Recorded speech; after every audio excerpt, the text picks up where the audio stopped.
Antes de continuar, peço gentilmente que você curta, compartilhe e se inscreva em nosso canal. Ative o sininho das notificações para receber nossas atualizações em tempo real. Seu comentário é essencial, pois ajuda mais patriotas a terem acesso a essas informações importantes. Agradeço desde já a sua participação. Algumas pessoas chamam de Westonzuela, de tantos venezuelanos que tem aqui. Acho que as duas cidades aqui da região que tem mais venezuelanos são Weston e Doral.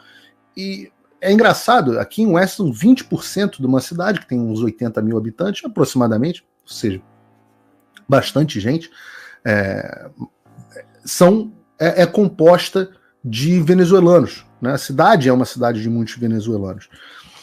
E, em geral, pessoas aqui com boas condições financeiras. O Weston é uma cidade relativamente cara para os padrões dos Estados Unidos e até para os padrões do sul da Flórida. Então, basicamente, o que tem aqui são venezuelanos, e hoje 5% da cidade são de brasileiros já, tá? A gente tem até loja de produtos do Brasil aqui, mas basicamente são pessoas que saíram da Venezuela para os Estados Unidos. Então, imigraram para cá. Então, até tem um grupo de pessoas aqui que é interessante, que tem um conflito entre eles, que tem algumas pessoas que vieram para cá porque roubaram tanto dinheiro na Venezuela, durante o governo Chávez e Maduro, que fizeram uma segunda residência aqui. Isso também é bem parecido com o Brasil, também tem muita gente que encheu a burra de dinheiro com corrupção no Brasil e comprou apartamento lá, Miami, Key Biscayne, tem muito disso aqui também. Mas, de um modo geral, são pessoas fugindo do regime venezuelano, a classe média alta venezuelana que saiu do país. Então, domingo aqui, eram muitas bandeiras os carros com adesivo e etc., buzinaço, em relação à Venezuela. E eu fui ao mercado num determinado momento e vi um carro com a bandeira da Venezuela. E era uma senhora de uns 45, 50 anos, e eu parei para conversar com ela. E perguntei, poxa, e aí, né? Tô acompanhando as eleições de vocês estão animados? E ela estava extremamente animada. Falou, olha, acho que agora nós vamos retirar o Maduro do poder, ninguém aguenta mais, a situação, eu não conheço mais um venezuelano que apoia o Maduro, até teve isso no passado, mas hoje é só a camada que é beneficiada por ele direto, ele vai perder com 70% dos votos. E eu olhei para ela, eu já tinha ouvido esse discurso antes, né? A gente vai ganhar com 70% dos votos, onde foi que eu ouvi isso antes? Eu virei para ela e falei assim, eu não estava muito animado, né? Eu olhei para ela e falei assim, mas você não tem medo do Maduro roubar as eleições? E ela falou assim, não, ele vai tentar roubar, mas a gente está de olho, vai ter gente em tudo que é lugar, etc, etc. E eu olhei para ela e falei assim, poxa, né, eu não sou especialista em eleição da Venezuela, mas poxa, depois do que a gente viveu no Brasil em 2022, ou mesmo o que vivemos nos Estados Unidos em 2020, não tinha como eu estar lá muito animado, né? Não tinha como eu estar, caramba, eu acho que o Maduro não vai roubar, ele não tem os meios, etc, etc. Eu digo que nós brasileiros, né, talvez estivéssemos mais vacinados, tem muito tempo que não tinha eleição na Venezuela, e eu acho que nós já estávamos vacinados com a ideia de que ter eleição ou não é isso que garante a democracia. E não tem como não reparar que as notícias do Brasil e da Venezuela são muito parecidas. Então, eu posso ler algumas notícias para vocês e vocês me respondam quem foi que disse. Aqui no chat, eu tenho aqui um retorno do chat aqui embaixo, então vocês me digam, e quando vocês me virem olhando assim para baixo, é porque eu estou olhando aqui o chat, tá? Por exemplo, alguém acabou de comentar aqui, Maduro tem as forças armadas na mão. Eu falo, vamos chegar nesse ponto. Né? Mas, por exemplo, quem foi que disse nosso sistema eleitoral é totalmente seguro?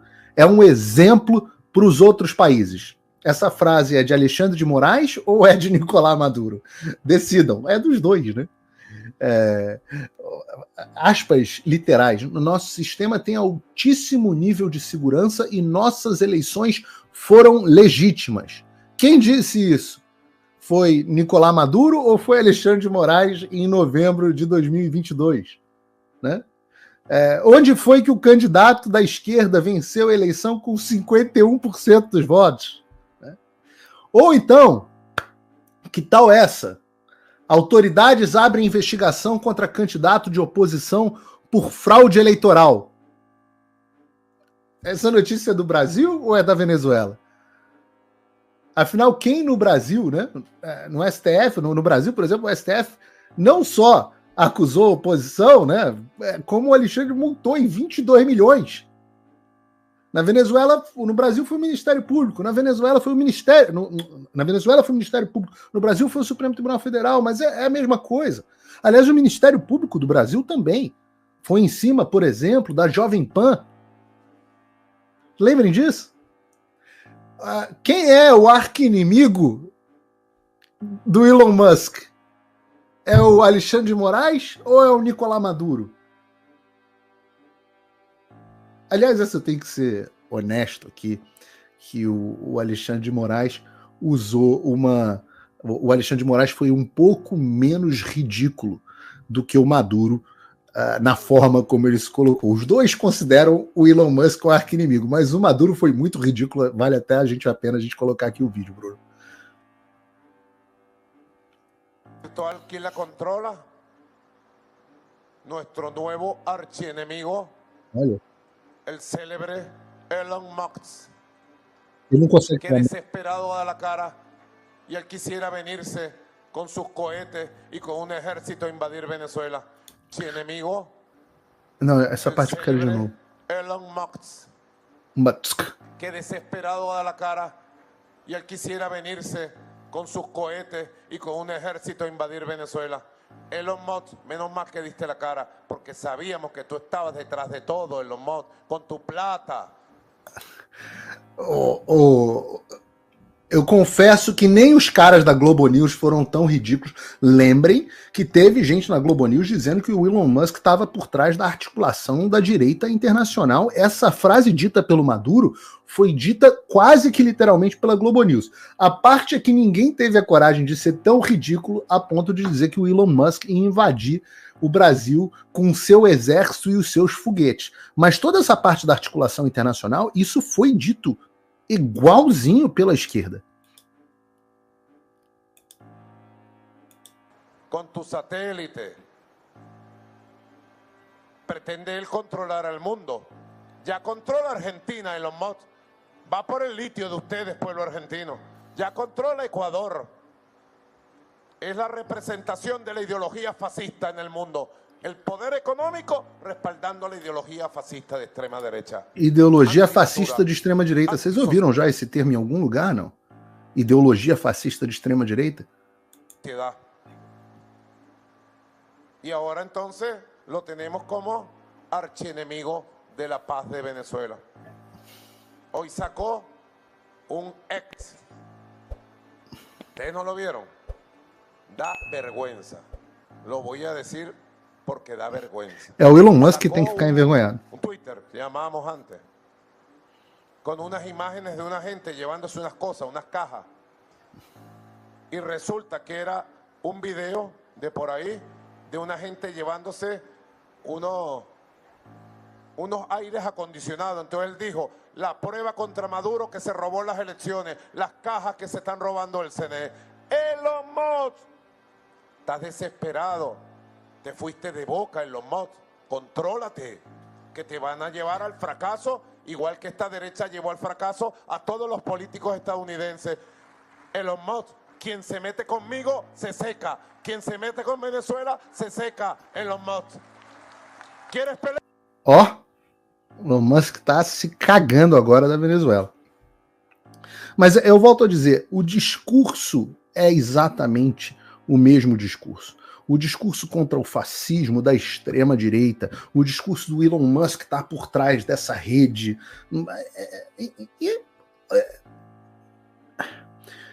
A revolta com Elon Musk é pelo motivo que todos nós já sabemos. Por que o Elon Musk se tornou um arqui-inimigo tanto do Maduro quanto do Alexandre de Moraes ou do Barroso e de quem quer que seja do próprio Lula?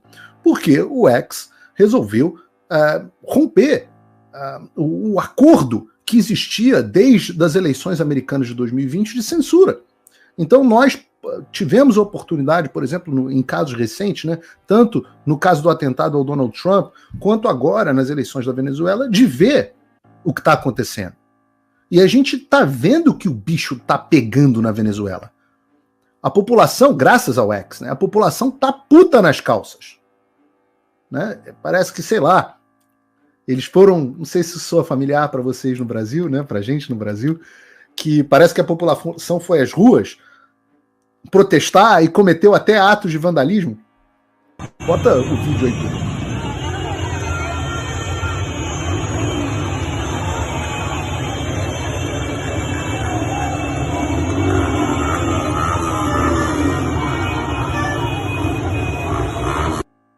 Nego puto nas calças. E essa imagem, obviamente, né, lembra muito a queda da estátua do Saddam Hussein no Iraque e aí a estátua do Chávez. Mas a gente não tem como crer que o povo venezuelano tenha meios de efetivamente derrubar o governo Maduro. Não há meios, mas há uma revolta popular. E é claro que você tem que fazer uma semelhança disso que está acontecendo com o 8 de janeiro ou o 6 de janeiro. Não é uma mera coincidência. Porque a pergunta, a reflexão honesta que deveria estar acontecendo nos jornais, e o Ministério Público ficou muito revoltado quando eu disse na Jovem Pan, apesar de eu ter condenado e ter chamado as pessoas do 8 de janeiro de estúpidas na forma como elas estavam caindo numa armadilha, né, que obviamente se mostrou realidade depois, eu simplesmente tive a felicidade de saber que era uma armadilha antes, por acompanhar a política americana, mas o Ministério Público ficou revoltado com o fato de eu ter dito que eu compreendi a revolta daquelas pessoas. E eu convido você que está me assistindo honestamente a se manifestar no chat, nos comentários, como deveria reagir a população de um país diante de um roubo flagrante das suas eleições e com total, depois de perder completamente a confiança nas suas instituições. Respondam honestamente, como deve reagir uma população diante de uma situação dessa? É para ficar parado? É para sentar em casa e choramingar? Ou é para ir para as ruas protestar? E às vezes os protestos até saem do controle e chegam ao estado que a gente viu aqui de vandalismo. E eu publiquei, por exemplo, no meu X, está lá, falando do X, é por isso, de novo, por isso que é o arqui-inimigo do Alexandre e do Maduro, né? O arqui-inimigo dos ditadores, o arqui-inimigo do Xi Jinping, que também baniu o X na China, ou do Kim Jong-il, que baniu na Coreia do Norte. Mas eu publiquei no meu X uma pesquisa que mostrou que o percentual de venezuelanos que desconfiam do seu sistema eleitoral é praticamente idêntico ao percentual de brasileiros que desconfiam do seu processo eleitoral. Ali, na faixa dos 30 e poucos, 40% da população do Brasil não confiam no seu sistema, pesquisa da Atlas Intel, e a mesma coisa, o número parecido da população venezuelana. O grau de pessoas que confiam e aprovam o trabalho do Supremo Tribunal Federal no Brasil hoje está chegando abaixo dos 2 dígitos. 13% da população, se eu não me engano. Então, quando você chega a esse estágio e você repara, olha, a população tentou se manifestar democraticamente nas urnas. E foi um festival, nós vimos aqui um monte de gente impedida de votar, uma falta de transparência completa no processo eleitoral, e aqueles que controlam o processo dizem, não, nosso processo é maravilhoso. Nós temos aqui, nós somos exemplo para o mundo inteiro. Nem o Brasil é tão bom quanto a gente. Como deve reagir uma população que se encontra nessa situação? Ora, eu vou fazer um paralelo com os Estados Unidos, então se vocês não querem que eu faça paralelo no Brasil. população recorreu à justiça nos Estados Unidos. É mentira, é falso, é fake news de que o Donald Trump foi derrotado na justiça dos Estados Unidos. A maioria dos processos, como o fatídico processo da Suprema Corte, os tribunais se recusaram a olhar os casos. Então você tinha uma população que, graças às redes sociais, se fosse antes das redes sociais, na época que o Alexandre dizia que eram os tempos áureos, ninguém ia ter visto o que estava acontecendo na Pensilvânia, ninguém tinha visto o que tinha acontecido em Fulton County, ninguém tinha visto o que estava acontecendo no Arizona, ninguém tinha visto as imagens das caixas sendo colocadas, o 2000 News não tinha saído, ninguém tinha visto o que tinha acontecido antes das eras das redes sociais. A imprensa tinha determinado que o ganhador era o Biden e ninguém, que estava, aliás, em um ótimo estado mental, como sabemos, né, não estava nada senil. Então, antes da internet, todo mundo ia acreditar que estava tudo uma maravilha. Mas depois da internet, você tem uma massa da população que nós estamos falando de dezenas ou talvez uma centena de milhão de pessoas. Dezenas e dezenas de milhões de pessoas que não confiam no seu sistema. Essas pessoas olham e veem a imprensa escarrando na cara delas. A imprensa, no caso da Venezuela, é a imprensa oficial. Eu não vejo nenhuma diferença entre a imprensa oficial da Venezuela e a Globo News. Absolutamente a mesma coisa. Talvez a Globo News esteja mais à esquerda do que a imprensa oficial da Venezuela. O discurso é o mesmo. Elon Musk está por trás de tudo, o atentado do Trump foi fajuto, os imperialistas, fascistas, de extrema-direita, aliança global, o discurso é a mesma coisa. Então essas pessoas, em vez de reconhecerem qual é a situação e falarem assim, pô, vamos ter uma discussão, vamos ter um painel, como a Jovem Pan chegou a fazer. Olha, tinha pessoas lá que acreditavam, tinha pessoas que não acreditavam, vamos ter um painel e vamos ter uma discussão, vamos fazer as perguntas para as autoridades, etc, etc. Não, a imprensa dos Estados Unidos, a imprensa do Brasil e a imprensa da Venezuela é todo mundo, não, foi uma maravilha. Isso aí, quem desconfia é negacionista eleitoral. Então, a população só tem como reagir dessa forma que a gente está vendo. E eu digo que é uma forma estúpida, e disse que era estúpida no 8 de janeiro, não por não ser legítimo sentimento, mas por ser claramente uma armadilha. Se você não dispõe dos meios, você está se colocando numa situação de vulnerabilidade. Eu sempre falo isso. Uma boa parte de eu poder falar o que eu estou falando é porque eu estou dentro de um país livre. Se eu estivesse no Brasil, eu ia ter que fazer que nem fez o Fiuza, por exemplo, que tem que se calar. Senão você morre jogado num calabouço. Soldado que sai correndo na frente da metralhadora, ele não é herói, ele é estúpido. Então, a Bíblia fala, a gente é inocente como a pomba, mas prudente, esperto como a serpente. A prudência é a virtude cardinal. Porque a consequência disso, a gente viu no Brasil, é mais truculência estatal que agora vai chamar esses protestos de, vocês já sabem, golpe de Estado e ameaça à democracia.